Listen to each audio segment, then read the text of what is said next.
Jonathan Maccardy, sachez, vous qui êtes branchés sur BFM Sport, vous allez le voir, que Simone Rovera nous a rejoint. Ciao Simone. Ça va Simone ou pas? C'est un long, belle journée. C'est vrai. Pourquoi belle? Ah ouais, pourquoi? Parce que j'ai passé la journée. Comme quoi? J'étais ce matin à 10h30 sur RMC. J'ai fait la conférence de presse des tout feu, le Corso Sport Italia. J'ai regardé le match de Serie A. C'était une belle journée. Et qu'est-ce qui s'est passé d'excitant en Serie A qui te rend aussi joyeux? On doit commencer ou c'est Non, je commence pas, mais juste tu peux teaser si tu veux. Aborder ce qu'on va faire tout à l'heure. Dans les pires matchs des 3 derniers mois, l'Inter a décroché une place en Ligue des Champions et c'était incroyable. Voilà, victoire 3-2 face à la Lazio, on y reviendra dans quelques instants. On a fait l'avis tranché de Jonathan Maccardy, place à l'avis tranché de Daniel Riolo. Ah oui, attends, avant, j'allais oublier les mecs. On va accueillir Maxence d'abord pour réagir à ton avis tranché, mon Jonathan. Bonsoir Maxence. Salut les gars. J'allais t'oublier Maxence. Il était là l'autre jour, Flash S déjà. Ouais, c'est moi. D'ailleurs, j'ai reçu mon maillot aujourd'hui, Daniel, je te remercie. Ah, très bien. Alors Maxence, cette 4e place pour Marseille, est-ce un mal pour un bien, comme le dit Jonathan Maccardy? Forcément, c'est un mal pour un bien parce que comme dit souvent Daniel, pour aller en Ligue des Champions, mais pour faire quoi? Donc, on ne sait pas exactement ce que ça aurait donné de toute façon d'aller en Ligue des Champions. Donc, autant continuer à la Ligue Europa la saison prochaine, quitte à refaire un parcours comme on a fait, pour essayer d'aller encore plus loin et d'essayer d'aller accrocher la victoire cette fois-ci. Forcément, on est un petit peu frustré parce qu'on est encore un peu à chaud de ne pas avoir accroché la Ligue des Champions. Mais quand on va se poser d'ici une semaine ou deux et qu'on analysera un peu plus froidement la saison, on verra qu'on finit avec 77 points, c'est le record pour un 4e. D'ailleurs, c'est le nombre de points, je crois, qu'on avait quand on a fini champion de France en 2010. Donc forcément 77 points, finale d'Europa League, donc au final on fait une saison plus que correcte de tous les points de vue, la ferveur retrouvée, niveau comptable, etc. Donc, de toute manière, la Ligue des Champions, moi je maintiens, ça aurait été bien trop tôt, ça aurait, je pense, plus perturbé l'équipe qu'autre chose. Jonathan, je suis d'accord et pas d'accord avec ça. Trop tôt, je pense que personne au club t'aurait dit c'est trop tôt parce que mine de rien, ce que ça apporte, tu peux aussi y aller. En fait, ça dépend. Si tu y vas en disant il faut savoir ce que tu veux et où tu veux. Parce que si t'es 3e de la poule, t'es quand même reversé en Europa League. Ça, c'est une opportunité qui est quand même difficile à laisser passer. Ce qu'il faut pas, c'est y aller, de prendre 3 tartes et te retrouver 4e de la poule. Tu vois, comme c'est déjà même si économiquement, tu t'y retrouves quasiment. Tu sais dans quel chapeau t'aurais été? T'aurais été dans le chapeau 4. Probable, voilà. Chapeau 4. Tu as tapé un groupe de la mort, tu as des joueurs qui sont jeunes, et je pense, il y a plein d'exemples où des clubs avec des équipes qui sont pas forcément prêtes à affronter ce très haut niveau, ça leur prend tellement d'influx. Après, ça peut arriver en Ligue Europa, Jonathan aussi. Ça peut arriver en Ligue Europa, tu peux tomber dans un groupe à la con. Là où Jonathan a raison, c'est que parfois ça peut te faire rater ta première partie de saison, ce qui fait qu'en fait, à force de croire que tu vas pouvoir, en fait, après tu n'y retournes pas, et carrément t'attends même 2 ans avant de vouloir y revenir parce que tu rates le podium encore l'année d'après, et bon, ça te met dans la merde, ça c'est vrai, c'est possible. Non, mais là-dessus, on a tendance, et en plus surtout c'est l'OM.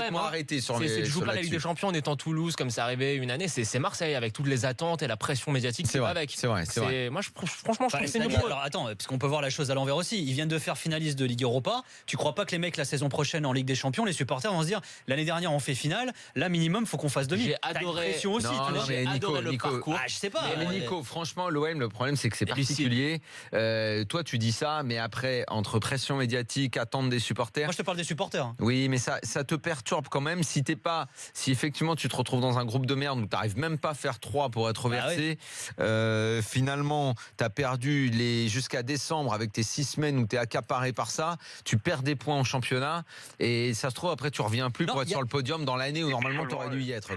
Il y a un élément que tu n'as pas évoqué quand tu disais c'est un mal pour un bien finalement, et c'est l'argument qu'avance Jacques-Henri Hérault. Alors, certains vont dire que c'est des magots. Moi, je trouve ça finalement très rationnel, mais c'est ce qu'il dit, c'est que finalement ils sont surtout en avance sur leurs objectifs.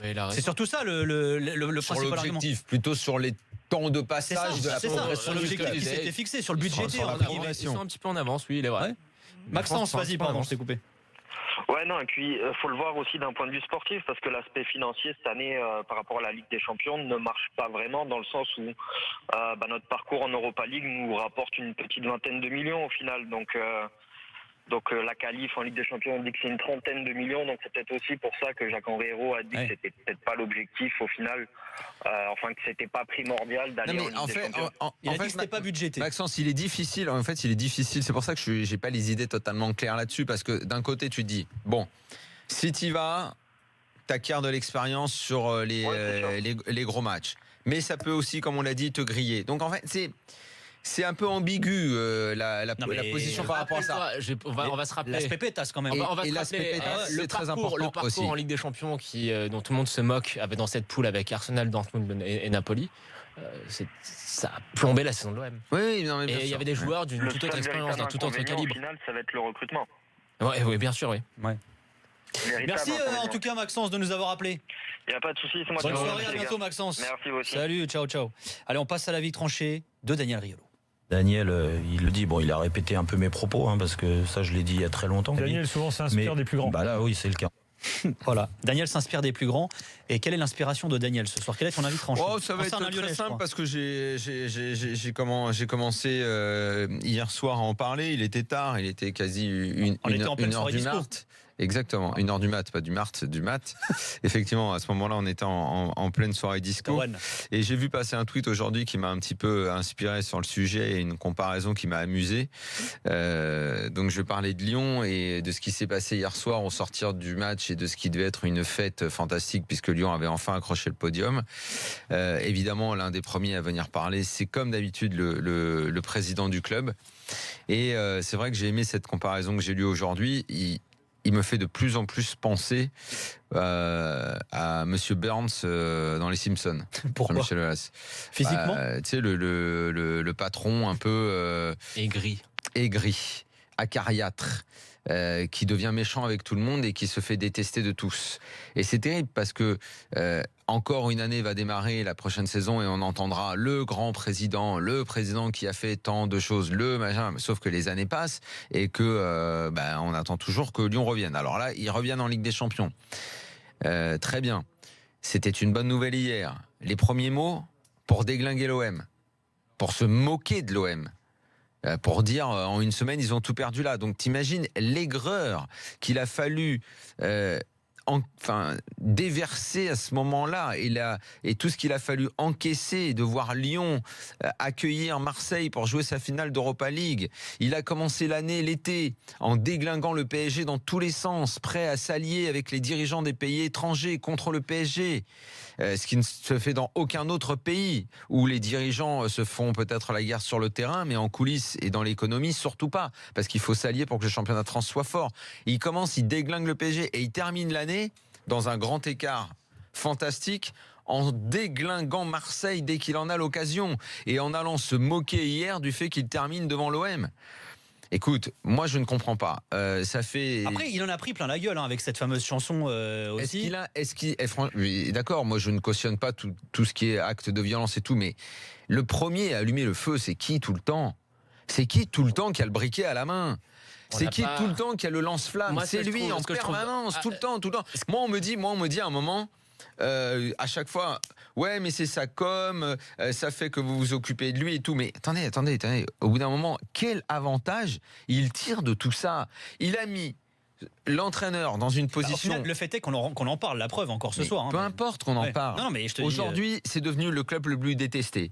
Il a un entraîneur qui a fait la gueule hier soir, qui a vécu une sale soirée, alors que normalement c'était une bonne soirée. Ouais, il l'a dit. Ouais. Il y a des supporters lyonnais qui mettent des banderoles alors qu'ils terminent 3e parce qu'ils sont déçus de plein de choses qui s'est passé cette année. L'ambiance, elle est pas saine. Venez pas me dire que l'ambiance est saine à Lyon. Il y a un truc qui va pas. Il y a un truc qui est vide. Il y a un verre dans le fruit aujourd'hui. Contre Jean-Michel Aulas, même. Mais oui, il y a un verre dans le fruit. Il faut que ce club retrouve de la sérénité. Ouais. C'est vraiment. Alors je sais qu'évidemment ça va exciter beaucoup de supporters lyonnais qui vont encore me tomber dessus. Mais une bonne fois pour toutes, comprenez que ce soit pour Lyon, pour Marseille. Alors je veux bien passer, qu'on va dire ouais, tu donnes des leçons et tout. Il se trouve que notre métier c'est de parler chacun le sien. Le nôtre est pas terrible, je sais. Il plaît pas à beaucoup de monde. Mais moi ce que je veux, c'est que nos clubs français soient forts. Et je ne crois pas que Lyon peut y arriver comme ça. Pas seul contre tous, avec un président qui tape sur tout le monde, y compris... Alors là, maintenant, il protège Genesio, mais au début de la saison, c'était le contraire. La situation dans laquelle il est aujourd'hui, l'entraîneur de Lyon, c'est pas nous qui en sommes responsables. 80% des médias l'ont plutôt défendu. Qu'on vienne pas dire que les médias ont été durs avec Genesio, c'est faux. Celui qui l'a mis dans cette situation inconfortable, c'est le président. Et là, aujourd'hui, grand écart, je déglingue le PSG, je déglingue l'OM. Mais où est ton salut ? On est sympa, on a même fait ses compositions d'équipe à Genesio. Voilà. Où est ton salut ? En fait, tu cherches quoi, finalement ? Hier soir, après une 3e place comme ça, à dire ils ont cassé le stade. Bon, il y a eu des incidents. On l'a pas entendu sur les incidents à Lyon là, qui vont aller en commission le 31 mai. Deux choses l'une. C'est ça qui est bizarre. Des incidents, peut-être il y en a eu, et c'est vrai qu'ils ont, dans l'euphorie et tout, peut-être qu'on n'en a pas assez parlé, c'est possible. Les incidents de Lyon pour lesquels ils vont passer également devant la commission de l'UEFA, ça aussi, ça n'a pas été beaucoup évoqué, cher ami Lyonnais. Voilà. Bon. Quel est le but en fait aujourd'hui ? Comment tu vas faire avancer ton club ? Nous, c'est ça qu'on veut savoir. Plutôt que de faire le suspense sur ton entraîneur que t'as flingué mais que maintenant t'adores. Les supporters qui un jour t'es avec eux, un jour ils te contestent. Les clubs. Attends, mais là, Marseille, c'est une déclaration de guerre. Quel est le but ? Là, avec Marseille, il veut aller jusqu'où, quoi ? Ce qui est dommage, c'est qu'au final, les choses se sont plutôt bien passées finalement à Lyon, alors qu'il y avait beaucoup de craintes au niveau de l'ambiance, et que derrière, on va dire, ils ont fait quelque chose. Toi, tu connais les excès du clubisme au Portugal. Alors, on n'en est pas là. Ton image de Mr. Burns, juste petite parenthèse, c'est le surnom que le président du Sporting, qui en ce moment vit des moments très compliqués du côté du Sporting, donnait à un dirigeant du Benfica. Ah bah tu vois, je ne sais pas. Je ne sais pas. Sauf que je ne sais pas. Les excès du clubisme. Je ne sais pas qui est Smithers, mais il va transformer Genesio en Smithers. Mais faut dire, pour répondre à ta question, Daniel, très précisément, c'est pour quel est son but. Alors le problème, c'est que Jean-Michel Aulas, on est tous d'accord que si on regarde ses accomplissements et son travail, c'est le plus grand préhistoire de l'histoire du football français. Je pense qu'il y a très peu de débats à avoir là-dessus pour ce qu'il a fait, la manière dont il a. Mais le passé, c'est le passé. Si ton môme, il a été extraordinaire en primaire et qu'au collège, il est bidon. Et le problème qu'il y a, je pense que c'est un problème d'ordre. Alors c'est peut-être un peu fort, mais un problème d'ordre psychologique. La tentation de la toute-puissance, je pense qu'il a vu débarquer dans la cour de récréation le Qatar, il a vu débarquer Monaco, et on l'a un peu descendu de son piédestal et de son trône, et c'est quelqu'un qui, à mon sens, n'accepte pas ça. Je pense qu'il a un ego qui est démesuré. Donc tu veux dire quoi ? Tu veux dire qu'aujourd'hui, il y a le PSG qui a un joueur intouchable pour lui, t'as l'OM qui sort de nulle part, qui fait finale de Coupe d'Europe, ce qu'il a jamais fait, et Monaco qui l'année dernière a brillé en Ligue des Champions. C'est une crise d'ego. C'est une crise d'ego qui est détestable. Ok, mais quel est le but de se rendre aussi détestable ? Non mais là, c'est même pas détestable. Aujourd'hui, il n'y a plus un président de Ligue 1 qui lui parle. Mais là, c'est même pas bêtement, il n'y a pas de raison. C'est juste plus personne lui parle. Mais là, c'est même plus de détestabilité, c'est que là, c'est de la provocation même. C'est-à-dire là, on n'est même plus dans le truc de se dire les gars, tu vois, à la limite, tout à l'heure, tu parlais de ça. À la limite, tu vois, on disait souvent Mourinho, il aimait bien aller sur le terrain, il s'attirait les foudres des supporters adverses, des adversaires. Mais Mourinho, c'est pareil, Nico. À un moment, on a compris la finalité et ça a marché. Sauf qu'à un moment, il a basculé et on comprenait plus. Mais là, c'était dans la provoque du truc. C'est vrai que c'est pas. Oui, mais il y avait un but. Et quand je dis c'est un problème d'ordre psychologique, c'est pas insultant. Je pense qu'il n'y a aucune justification rationnelle à son comportement. On peut plus mettre ça sous le coup du paratonnerre, de la communication croisée de ses joueurs. Je pense juste qu'il pète un câble. Alors justement, est-ce que tu penses pas que Jean-Michel Aulas aussi il pète un câble parce que là, ça fait 15 jours qu'il en a pris plein la gueule avec ses chansons, avec les provocations. Mais hier, il en a rigolé. Mais oui, il en rigolait. Il devrait être au-dessus. C'est un grand président, c'est un homme qui a un certain âge et une certaine expérience. Il devrait être au-dessus de la mêlée. Peut-être, mais peut-être que justement, il en a eu plein le cul et que, pardon pour l'expression, et qu'il a pété un câble. Il est président. Tu sais ce que ça veut dire le mot président ? Il est président. Il a la stature de président. Moi, les méfaits du clubisme, je passe mon temps à le dénoncer. Excusez-moi, mais juste une question très simple. Est-ce que vous êtes d'accord ou pas qu'aujourd'hui, il est en train, il s'est rendu détestable ? En plus de s'être rendu détestable, il est en train de ternir. Vous trouvez qu'il prend ce chemin ? Comment on dit de se rendre détestable. Mais oui, mais c'est même pire. Il est en train de ternir tout ce qu'il a fait.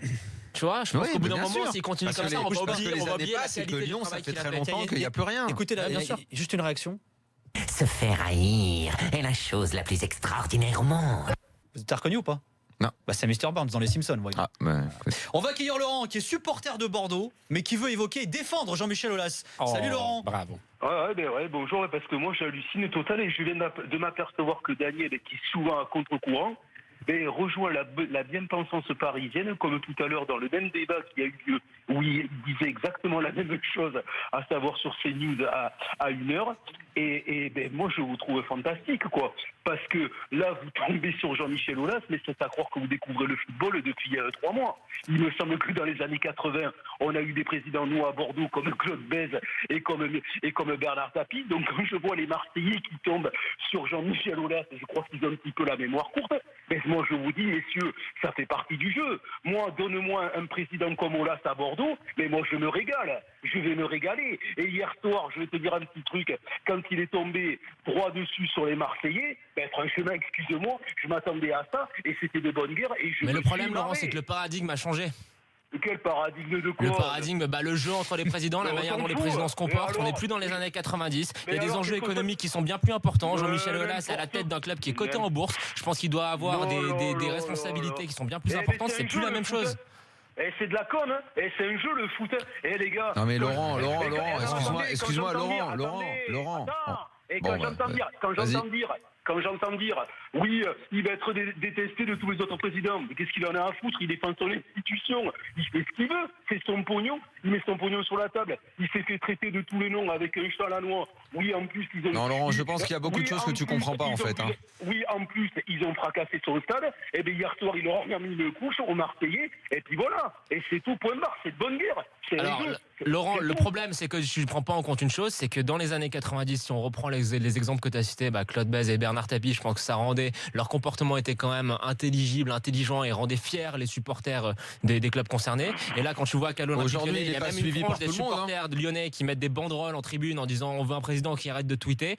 Je pense que ça traduit un certain malaise. Je pense que le mot est juste un malaise. Et Laurent, il y a un truc que visiblement tu n'as pas du tout compris, c'est que d'abord, effectivement. J'ai tout à fait compris, là, je te rassure. Non, parce que j'ai pas encore parlé, donc tu vas essayer de comprendre après. Donc, ce que tu dis, non, ça sert à rien. Excuse-moi, bonne soirée, vieux. Si tu veux pas dialoguer, t'as appelé pourquoi en fait? Si, mais je t'écoute, mais.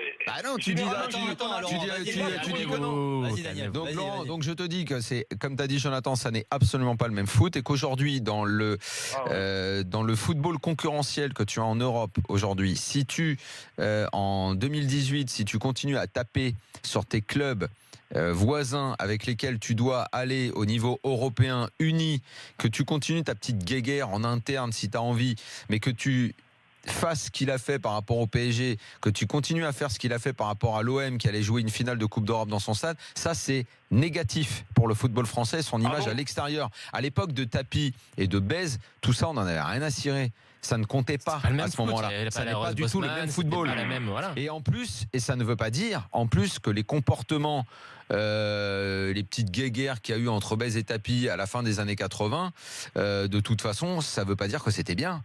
La façon dont Tapie a envoyé à la retraite Bèze, si toi tu trouves ça bien, je te laisse ce monde sans problème. Si tu trouves ça bien de lui avoir collé les contrôles fiscaux qu'il lui a collé avec son ami Charras à l'époque, écoute, si tu trouves que ça c'est de bonne guerre, je te laisse ce monde et je te laisse cette mentalité et ces valeurs, mon ami. Si tu trouves que Tapie s'est bien comporté à l'époque dans le football, Laurent, garde ça. Le dialogue, on peut l'arrêter là parce qu'on n'est pas du même monde. Attends, laisse-moi répondre. On n'est pas du même monde. Laurent. On n'est pas du même monde, c'est tout. On n'est pas dans le même monde, mais quel monde de quoi? Mais quand t'achètes un Mbappé 180 millions et un Neymar 200 millions. Et quel rapport? Tu viens me faire la morale. Mais c'est une blague, le truc, c'est une plaisanterie. Il n'y a pas de rapport, Laurent. Quel rapport, Laurent? Attends, quelle est la construction logique de ces arguments? Il n'y en a aucun. Là, excuse-moi, je comprends pas ton raisonnement. Qu'est-ce que tu veux dire, Laurent? Vas-y. Laurent, vas-y. Ah bon, tu comprends pas, tu parles d'un marché qui est complètement mais explosé de n'importe quoi, et tu viens nous expliquer qu'il y a des valeurs, des machins des valeurs de quoi? Mais le marché, il est contrôlé au niveau de l'UEFA par une instance qui va exactement donner et qui a déjà sanctionné le PSG pour ce qu'il a fait. Le marché s'est libéralisé, mais le problème c'est que ton raisonnement n'est habité que par la haine en fait. Et le problème c'est que je vais te dire un truc, heureusement qu'il y a un président comme Jean-Michel Aulas, parce qu'on se ferait chier autrement, tu vois, dans le football français, déjà qu'on s'emmerde la plupart du temps, et moi j'ai décidé, tu vois, de prendre de sa défense. Et moi ça me fait plutôt marrer. Regarde autre chose que du Paris. Regarde autre chose, regarde une série pour te marrer plutôt que le foot, si tu penses que le foot c'est ça. J'espère que t'as Twitter, Laurence, là. Si tu penses que le foot c'est ça. Ouais, Simonet. Moi, quand même, je le trouve très, très amusant, les tweets de Jean-Michel Aulas. Ça me fait toujours marrer. Après, je ne suis pas d'accord sur la ligne politique. Attends, il y a eu des retweets qui n'étaient pas très drôles. Mais non, ok. Il y a eu des retweets de mecs mais comme généralement, il est drôle. C'est vrai chelou pour un Mais, président comme mais le problème, c'est que c'est sans limite. Parfois, il y a eu des menaces qui ont été retweetées. Il y a des propos injurieux qui ont été retweetés. J'ai pas dit Et c'est attendez, toujours non, drôle. il y a un épisode, il y a un épisode quand on a Mais il y a des trucs, Non, non, mais il a raison, il y a des trucs qui peuvent être marrants, des fois. Il met une touche d'ironie qui ça fait Non, mais du bien. les grands Non, présidents, vous oubliez les une grands chose, présidents font pas ça. Ça, en Italie, il y a eu des trucs comme ça a amené où le foot italien, ce genre de conneries? Vous oubliez une chose. Alors, Vous oubliez Florentino Pérez, il fait pas ça. Ils font pas ces J'ai fait conneries-là, une tu vois. comparaison Ça sur mon n'existe film. pas, ça. C'est pas au niveau des André Agnelli, c'est pas au niveau des voilà. Massimo Non, Moratti mais- de l'époque. voilà. Il y a des présidents comme ça. Je pense au président de la Sampdoria, au président Mais c'est de qui la Mais c'est qui C'est quoi C'est quoi Mais pas- c'est pas Ça la n'a rien à voir. référence. Simonet, ça n'a rien à voir. Pour On finir, a oublié un vas-y. épisode qui est hyper révélateur de ce qui s'est passé avec Aulas cette saison. C'est l'épisode où il met la photo, il prend en photo le journaliste là dans l'avion du retour de Moscou. Vous vous rappelez de ça? Ouais. Qui sont avec la grève des journalistes qui s'ensuit. Ça, c'est franchir une limite qui ne doit pas être franchie. Et il a franchi certaines lignes qui n'auraient jamais dû être franchies. Et là où, pour reprendre ce que juste pour finir brièvement, ce que disait Laurent quand il parlait Non, mais de Laurent, Blaise et lui, il Tapie, aime c'était l'époque des c'était présidents non, mais qui attends, achetaient les Daniel, journalistes, c'était du qui achetaient clientélisme. tout le monde. C'était Parce que du là, il clientélisme. Mais là, fonctionne comme ça ça. dépasse le Il clientélisme. fonctionne comme ça. Il a ses journalistes amis, Allez. il balance le nom de ceux qu'il aime pas. Et ça, c'est Et ça, Laurent. c'est très grave. Voilà. Messieurs, Mais dans Laurent quelques aime ce instants, monde-là, lui. nous serons- Il on aime le le monde remercie. de Bèze qui mettait Laurent. une pression terrible sur les journalistes, qui les empêchait de rentrer dans Laurent. les centres d'entraînement, C'est bon. qui les empêchait de travailler. Laurent, il Stop. aime ce monde. Laurent, Il qu'on aime Tapi embrasse. qui balançait des caméras à la flotte, qui a acheté des Laurent. matchs et qui a condamné On arrête. Bèze. Il a bon. condamné Ouais, Claude ouais, Bèze c'est bon. avec des Et- magouilles au plus haut niveau de l'État. Stop. Voilà. Ça, Et- c'est le monde que l'auditeur est venu défendre. Voilà. On remercie Laurent qui nous a Bravo. appelé au 32-16, supporter de Bordeaux. Dans quelques instants, nous le ferons avec un Extraordinaire. journaliste ami, Simone Rovera, puisque Ah. c'était la dernière journée en Serie A. Et c'est bientôt les vacances pour lui.